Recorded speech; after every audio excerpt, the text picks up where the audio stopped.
નમસ્કાર મિત્રો, ગુજ્જુ હેલ્થ જર્નીમાં આપ સૌનું હાર્દિક સ્વાગત છે। આજે આપણે વાત કરવા જઈ રહ્યા છીએ એક એવી સામાન્ય પરંતુ ખૂબ જ પરેશાન કરી દેનારી સમસ્યા વિશે। રાત્રે વારંવાર પેશાબ માટે જાગવું। મિત્રો વિચાર કરો, રાત્રે 1 વાગ્યે આંખ ખુલે છે, પછી 3 વાગ્યે ફરી બાથરૂમ જવું પડે, 5 વાગ્યે ફરીથી જાગવું પડે અને સવાર થાય ત્યારે એવું લાગે કે જાણે આખી રાત્રે ઊંઘ જ ન થઈ હોય। આ પરેશાની માત્ર તમારી નથી, આપણા દેશના લાખો લોકો, ખાસ કરીને 60 વર્ષથી વધુ ઉંમરના લોકો આ મુશ્કેલીઓમાંથી પસાર થાય છે। પરંતુ જો હું તમને કહું કે તમારા રસોડામાં પડેલી એક સાદી ડુંગળી માત્ર 3 રાતમાં આ તકલીફને ખતમ કરી શકે છે। હા મિત્રો, એ જ ડુંગળી જે રોજે તમે શાકમાં નાખો છો। આ નુસ્ખો કોઈ નવો નથી, આપણા વડીલો સદીઓથી જાણતા હતા, પરંતુ આપણે આધુનિક જીવનમાં તેને ભૂલી ગયા છીએ। આજે હું તમને ડુંગળીના 4 અજમાવેલા ઉપાયો જણાવીશ, જે મેં મારા પિતાજી, ગુરુજી અને કેટલાક વૃદ્ધ પડોશીઓ પર અજમાવ્યા છે। અને ખાસ કરીને ઉપાય નંબર 1 તો સેંકડો લોકોને નવી ઊંઘ અને નવી તંદુરસ્તી આપી ચૂક્યો છે। તો મિત્રો, અમારી આ ચેનલને સબસ્ક્રાઇબ કરી દેજો, જેથી તમને વૃદ્ધાવસ્થાને વધુ તંદુરસ્ત, આરામદાયક અને આનંદમય બનાવવા વિશે ઉપાયો જાણવા મળતા રહે। મિત્રો, રાત્રે ઊંઘ તૂટવી એ માત્ર થાકનું કારણ નથી, તેના કારણે હૃદય પર દબાણ વધે છે, યાદશક્તિ નબળી પડે છે, બ્લડ પ્રેશર અનિયંત્રિત થાય છે, સાંધાનો દુખાવો અને સ્ટ્રોકનું જોખમ પણ વધી જાય છે। અમેરિકન સ્લીપ એસોસિએશન રિપોર્ટ મુજબ 65 વર્ષથી વધુ ઉંમરના લગભગ 48% લોકો રાત્રે 2 થી વધુ વખત ઉઠે છે અને તેમાંથી અડધા લોકો સવારે થાકેલા અનુભવ કરે છે। આયુર્વેદ પ્રમાણે આ સમસ્યાનું કારણ છે વાત વિકાર અને મૂત્ર દોષ, એટલે કે ઉર્જાનું અસંતુલન અને મૂત્રાશયની નબળાઈ। મારા પોતાના અનુભવની વાત કરું તો મારા પિતાજી પંડિત રઘુનાથજી છેલ્લા 14 વર્ષથી રાત્રે 3 થી 4 વાર ઉઠતા હતા। ઘણા ડોક્ટરો અનેક ટેસ્ટ અને ઢગલાબંધ દવાઓ પછી પણ કાયમી રાહત ન મળી, પરંતુ જ્યારે તેમણે ડુંગળીનો આ આયુર્વેદિક ઉપાય અજમાવ્યો તો માત્ર 5 રાતમાં જ ચમત્કારિક ફરક દેખાયો। આજે હું એ જ 4 ઉપાય તમારા સાથે શેર કરીશ, જે તમારા રાત્રિના અશાંતિ, ઊંઘને ફરીથી શાંત બનાવી શકે છે અને તમારી તંદુરસ્તી અને ઉર્જાને પાછી લાવી શકે છે। તો ચાલો જાણીએ આ 4 રીતો વિશે। નંબર 4, રાત્રિ ભોજનમાં ડુંગળી સામેલ કરવી। કેમ અસરકારક છે? રાતનો સમય શરીરના ધીમા થવા અને ઊંઘના હોર્મોન મેલાટોનિન બનવાનો સમય છે। ડુંગળીમાં રહેલા ટ્રેપ્ટોફેન અને ફ્લેવોનોઇડ્સ નસોને શાંત કરે છે, હૃદયના ધબકારા સામાન્ય કરે છે અને મગજને આરામ તરફ લઈ જાય છે। કેવી રીતે લેવી કાચી ડુંગળી? 30 થી 50 ગ્રામ બારીક સ્લાઇડ સલાડ અથવા તો દાળ સાથે રાંધેલી ડુંગળી જો પેટ સંવેદનશીલ હોય તો હળવી શેકીને કે શાકમાં ભેળવીને લેવી। નિયમ: અઠવાડિયામાં ઓછામાં ઓછી 5 રાત સુધી લેવી। સાબિતી: શર્મા કાકાનો અનુભવ।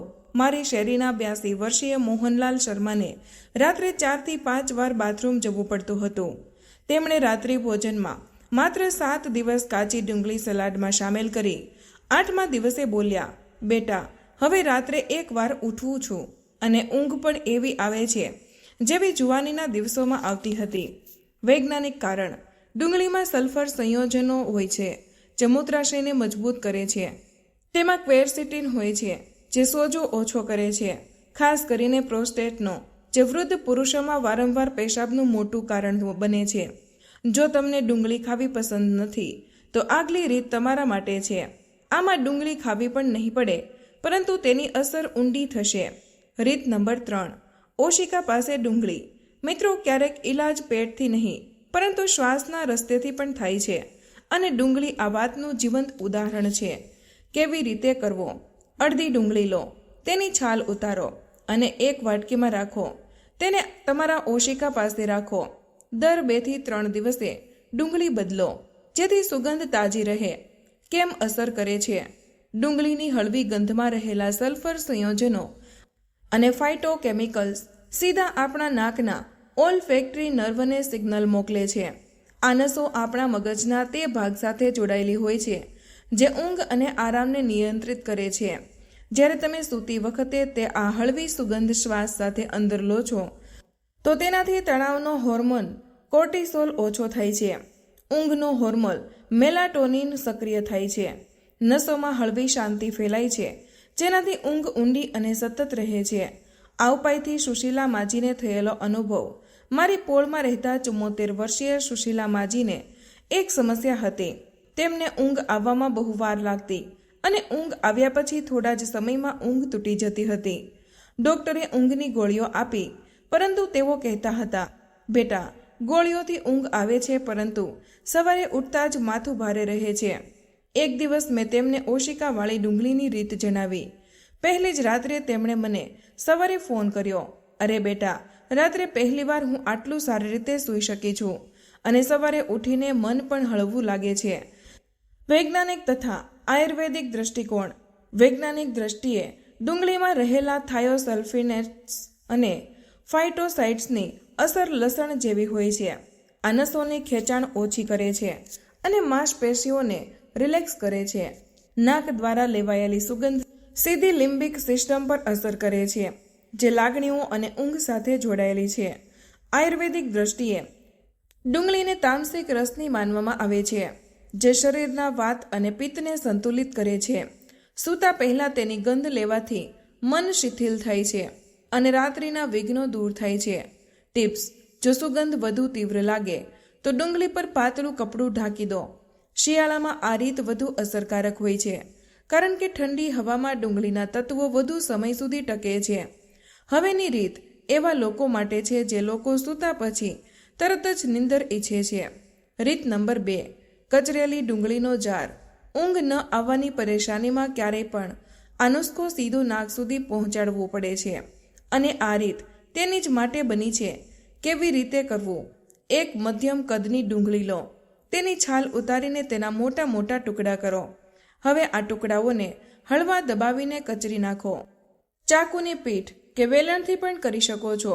ત્યારબાદ તેને એક કાચના જારમાં નાખો અને ઢાંકણ બંધ કરી દો.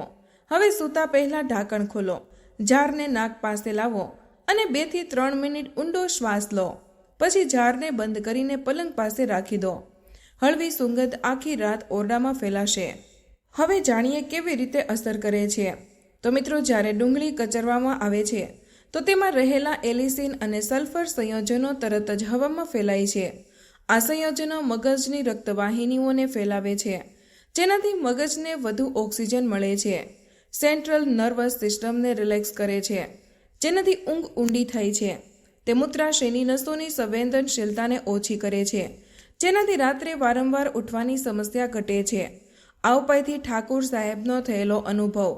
મારા શહેરના 68 વર્ષીય હરિનારાયણ ઠાકોર સાહેબ પોતાના સમયના પ્રખ્યાત પહેલવાન હતા, પરંતુ નિવૃત્તિ પછી તેમને એક વિચિત્ર મુશ્કેલી થવા લાગી.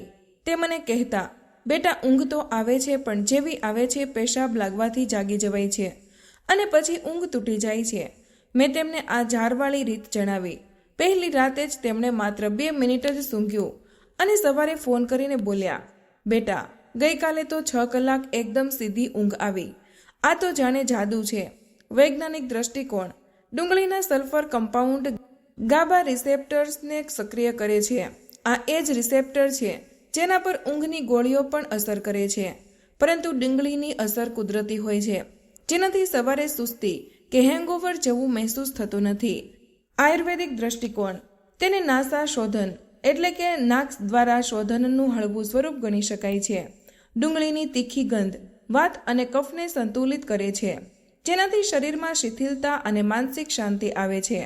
વધારાની ટિપ્સ: જો તમારા રૂમમાં ઠંડી હવા ન હોય તો જારને થોડીવાર ફ્રીઝમાં રાખીને પછી ઉપયોગ કરો. ઠંડક અને સુગંધની બેવડી અસર મળશે. અને હવે તે નુસ્ખા પર આવીએ, જે ફક્ત ડુંગળી નહીં પરંતુ ઊંઘની માસ્ટર કી છે. આજ છે રીત નંબર 1: ડુંગળીનો રસ પ્લસ સાવધાનીઓ. અને માનો કે ન માનો, આ રીત જેણે અપનાવી છે તેને 1 મહિનામાં દવાઓની જરૂરિયાત અડધી થઈ ગઈ છે. કેવી રીતે કરવું? સૌપ્રથમ મધ્યમ કદની એક ડુંગળી લો અને તેને છાલ ઉતારીને નાના ટુકડાઓમાં કાપો. ત્યારબાદ મિક્સર કે વાટકી પર પીસીને તેનો રસ કાઢી લો. આ રસને ગાળીને 1 થી 2 ચમચી મધમાં ભેળવો. હવે સૂવાના 30 મિનિટ પહેલા તેને પી લો. કેમ અસર કરે છે? વૈજ્ઞાનિક દ્રષ્ટિકોણથી ડુંગળીના રસમાં રહેલા ક્યુરોસિટીન અને સલ્ફર કમ્પાઉન્ડ્સ સોજાને ઓછું કરે છે, ખાસ કરીને પ્રોસ્ટેટ ગ્રંથિનો સોજો. તેમાં એલ-ટ્રેપ્ટોફેન હોય છે, જે શરીરમાં સેરોટોનિન અને પછી મેલાટોનિનમાં બદલાય છે. આ જ હોર્મોન તમને ઊંડી ઊંઘ અપાવે છે, મૂત્રાશયની માંસપેશીઓને રિલેક્સ કરીને રાત્રે વારંવાર પેશાબ જવાની સમસ્યા ઘટાડે છે. આયુર્વેદિક દ્રષ્ટિકોણ ડુંગળીને શીતળ અને બલીય શક્તિ આપનારી માનવામાં આવે છે. તેને રસના રૂપમાં લેવાથી તે સીધી અગ્નિપાચન શક્તિને સંતુલિત કરે છે અને વાત અને પિત્ત બંનેને નિયંત્રિત કરે છે. અષ્ટાંગ હૃદય ગ્રંથમાં તેનું વર્ણન રાત્રિ સ્વપ્ન સુખકર એટલે કે રાત્રિની ઊંઘ સુખદ બનાવનાર તરીકે કરવામાં આવી છે. આ ઉપાયની મારા પિતા પર અસર મારા પિતાજી જે 14 વર્ષથી રાત્રે 3 થી 4 વાર ઉઠતા હતા, તેમણે આ ડુંગળીના રસવાળી રીત અપનાવી. પહેલી જ રાત્રે ઊંઘ ઊંડી થઈ. 10મા દિવસ સુધી રાત્રે માત્ર એકવાર ઉઠવું પડ્યું અને 1 મહિનામાં તો ઘણી રાત્રો એવી હતી કે જ્યારે તેઓ સવાર સુધી એકવાર પણ ન ઉઠ્યા. તેમના શબ્દો મને આજે પણ યાદ છે, બેટા, આ તો જાણે ભગવાનનું આપેલું વરદાન છે. હવે હું દિવસે પણ તાજગી અનુભવું છું. સાવધાનીઓ જે રાખવાની છે તે જાણીએ. ડાયાબિટીસવાળા લોકો મધની માત્રા નિયંત્રિત રાખે. પેટમાં એસિડિટી કે ગેસની સમસ્યા થવા પર ડુંગળીને હળવી બાફીને રસ કાઢો. રોજે 2 થી 3 ચમચીથી વધુ ડુંગળીનો રસ ન લો. સગર્ભા સ્ત્રીઓ અને નાના બાળકો ડોક્ટરની સલાહ લઈને જ અપનાવે. મિત્રો, જો તમે અહીંયા સુધી વિડીયો જોયો છે તો અમે તમને વધારાની ટિપ્સ આપીએ છીએ, તે પણ તમારે અજમાવી જોઈએ. સૂતા પહેલાં પગ ધોઈને હળવું હૂંફાળું તેલ લગાવો. તેનાથી નસો રિલેક્સ થાય છે. રાત્રે પાણીનું સેવન સીમિત કરો. ખાસ કરીને સૂવાના 1 કલાક પહેલાં રૂમનું તાપમાન 20 થી 24 ડિગ્રી સેલ્સિયસ રાખો. વધુ ગરમ કે ઠંડો રૂમ ઊંઘ તોડી શકે છે. મિત્રો, ડુંગળી કોઈ જાદુની ગોળી નથી, પરંતુ તે પ્રકૃતિનું આપેલું એક એવું વરદાન છે જેનો યોગ્ય રીતે ઉપયોગ થાય તો ઊંઘ, હૃદય, મગજ અને મૂત્રાશય આ ચારેયનું રક્ષણ બની શકે છે. આપણા વડીલો આ રહસ્ય જાણતા હતા, પરંતુ આપણે ભૂલી ગયા છીએ. હવે સમય છે આ નુસ્ખાને ફરીથી અપનાવવાનો. તો આજથી જ ઉપર જણાવેલી રીતમાંથી એક રીત પસંદ કરો અને 7 દિવસ સુધી સતત અપનાવો. અને જ્યારે તમારી ઊંઘ તૂટ્યા વગર પૂરી થાય તો કૃપા કરીને અમને કમેન્ટ કરીને જરૂર જણાવજો, જેથી અન્ય લોકોને પણ આ ઉપાયનો લાભ મળી શકે. જો આ વિડીયો તમને પસંદ આવ્યો હોય તો તેના પોતાના માતા પિતા, દાદા દાદી કે કોઈ પણ એવા વ્યક્તિને જરૂર મોકલો જેમની ઊંઘ રાત્રે વારંવાર તૂટે છે. અને હા, હવે પછીના વિડીયોમાં હું તમારા માટે એક એવો નુસ્ખો લાવીશ જેનાથી માથાના દુખાવો અને માઇગ્રેન માત્ર 5 મિનિટમાં ગાયબ થઈ જશે. તો મિત્રો, આજનો વિડીયોમાં બસ આટલું જ. આજની આ માહિતી તમને કેવી લાગી અને આ વિડીયો કયા શહેરમાંથી સાંભળી રહ્યા છો તે કમેન્ટમાં જરૂર જણાવજો. પસંદ આવી હોય તો વિડીયોને લાઇક અને તમારા મિત્રો સાથે શેર કરજો. ચેનલ પર નવા હોય તો ચેનલને સબસ્ક્રાઇબ કરવાનું ભૂલશો નહીં. મળીએ એક નવા વિડીયોમાં. ત્યાં સુધી બધાને જય શ્રી કૃષ્ણ. ધન્યવાદ.